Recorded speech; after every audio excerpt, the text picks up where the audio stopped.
저 이낙연 후보자님께서 저 평소 이제 소신 있는 정치로 또 여야를 막론하고 또 인품이 훌륭하셔갖고 많은 존경받고 있는 것도 알고 있습니다.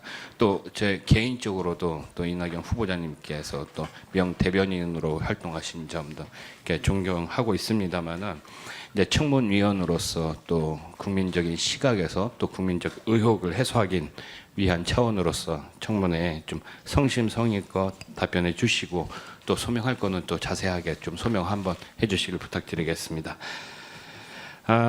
혹시 제가 그저께 보도 자료를 하나 냈습니다. 후보님의 이제 재산 신고 관련 의혹에 대해서 보도 자료를 냈는데 뭐 별 반응이 없으시더라고요. 그래가지고 보도 자료는 보셨겠지만 보셨죠? 보도 자료는 네, 보셨는데 별 반응이 없으셔가지고 거기에 대한 설명 자료도 예. 냈습니다. 근데 뭐 저는 좀 미리 좀 도와드리려고 그렇게 낸 겁니다. 좀 준비 잘 하셨기 바라고요.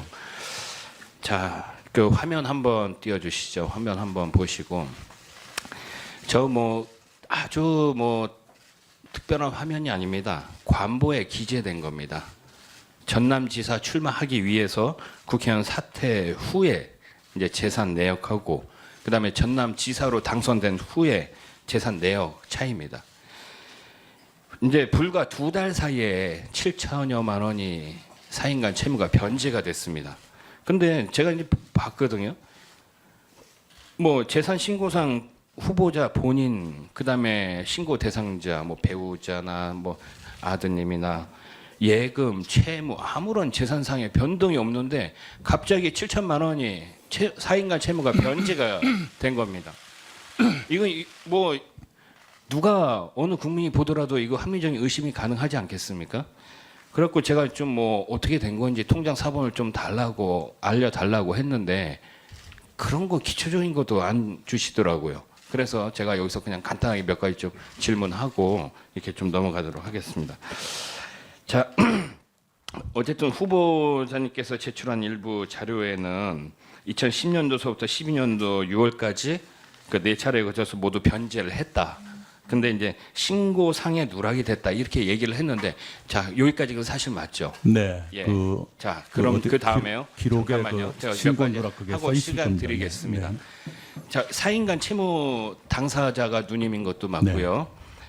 자 그러면은 어떤 돈으로 저 7천만 원을 채무를 변제를 하신 건지 간단하게 말씀해 주십시오. 뭐 제 월급이라든가 그런 것이었지 않나 싶습니다. 아 그렇게요.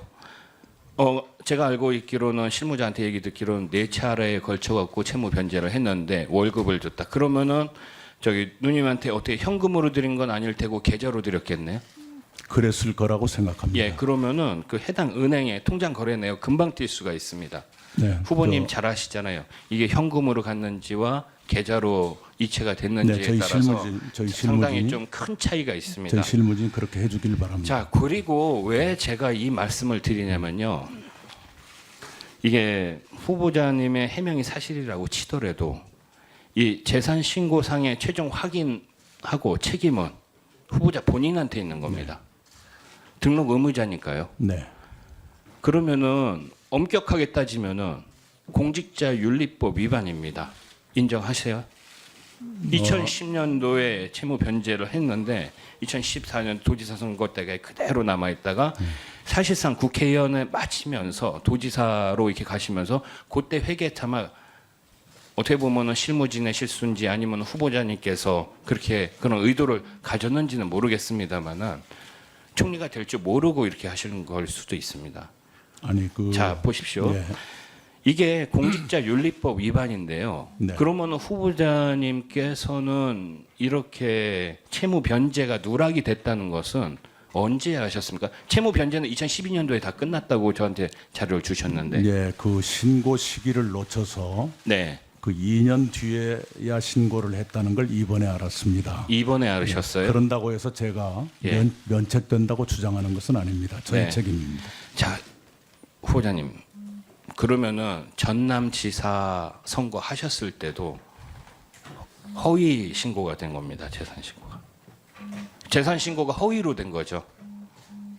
한번 확인해 보겠습니다. 재산 신고가 허위로 되면요. 허위 사실 유포로 인한 공직선거법 위반입니다. 네, 확인해 보겠습니다. 예, 그거 한번 꼭 확인을 좀 한번 네. 하시고 오후에 답변을 좀 네. 주시기 부탁드리겠습니다. 자, 그다음에 이제 화면 두 번째 한번 보시죠. 이게 시간이 없는데 이게 전남 도지사 선거 하셨을 때 정치자금 수입 내역 관련입니다. 이렇게 화면 보시면요. 전남 도지사 선거 하실 때 자산 수입이 8,600만 원 정도 이렇게 있다고 했는데 그 중에서도 한 펀딩 얼마 정도 하셨습니까? 이게 실무자가 얘기했을 때는 어쩔 때는 3억이라고 하고 어쩔 때는 아니 좀 총액을 기억을 못 하겠습니다. 네, 저거는 이제 나온 거니까 확인해서 펀딩 말씀드리겠습니다. 한 3, 4억 정도 합니다. 그러면 후보 자산이 한 5억 6천 정도 되는 건데 그 저기 신고할 때요, 선거할 때 이 그러면은 저 후보 선거를 하기 위한 저 자금은 어떻게 마련을 하신 건지 그것도 좀 명확하지가 않습니다. 차용을 하신 건지 대출을 받으신 건지 아니면은 대출을 받으셨으면 어느 은행에서 받으셨는지 차용을 하셨으면 누구한테 얼마를 차용했는지 그걸 알아야지 되지 않습니까? 물론 회계상에서는 이게 다 털어버릴 수가 있고 남는 거는 정당 국고 보조금으로 귀속이 될 수가 있습니다만은 저거는 꼭 굳이 제가 아니라 누가 보더라도 합리적인 의심이 가능한데 자꾸 답변을 미룹니다. 그러면은 이거 왜 안 주지? 잔 주지? 이렇게 되거든요. 이 부분에 대해서는 제가 오전에 이렇게 좀 어떤 의혹 제기 수준에서 이렇게 가는데 이 부분은 빨리 좀 답변을 주셔가지고 제가 오후에 시간 되면은 또 서명할 기회를 또 드리도록 그렇게 하겠습니다. 자, 아이고 오후에 다시 또 질문하도록 하겠습니다.